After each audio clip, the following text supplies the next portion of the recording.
kita cakap konteks yang belum berkahwin, siapa agaknya yang biasanya yang paling rapat dengan mereka kawan. kawan? Kawan, sebab tu dia ada sahabat.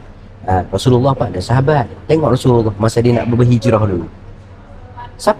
Masa apa yang teman dia dalam keadaan tekanan masuk kena gigit laba-laba ke apa benda yang gigit dia tu.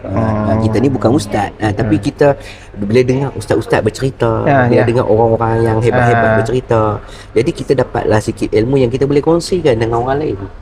Kan Saidina Abu Bakar teman Rasulullah masuk masa tu berhijrah daripada Mekah ke Madinah. Betul kan, yang masuk dalam gua tu, aku tak ingat nama gua apa sebab aku bukan ustaz. Dia disengat saya rasa, tapi dia tahan sengat tu sampai tak pasti disengat dengan apa, tapi dia disengat tu sampai dia menitiskan air mata lah. Ya, okey. Kita tunjuk contoh, dua contoh. Yang pertama Saidina Abu Bakar.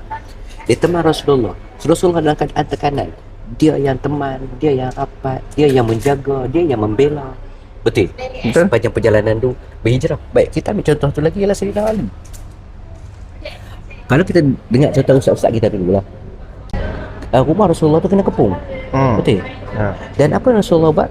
Rasulullah kata dia kena ada orang yang Rasulullah. Siapa yang kita kata mengambil tekanan tu? Saidina Ali yang menggantikan Rasulullah. Kalau hang tak ada seorang sahabat yang bagus, yang boleh duduk dalam masalah hang sekali, sama-sama dalam masalah hang, rasa apa jadi?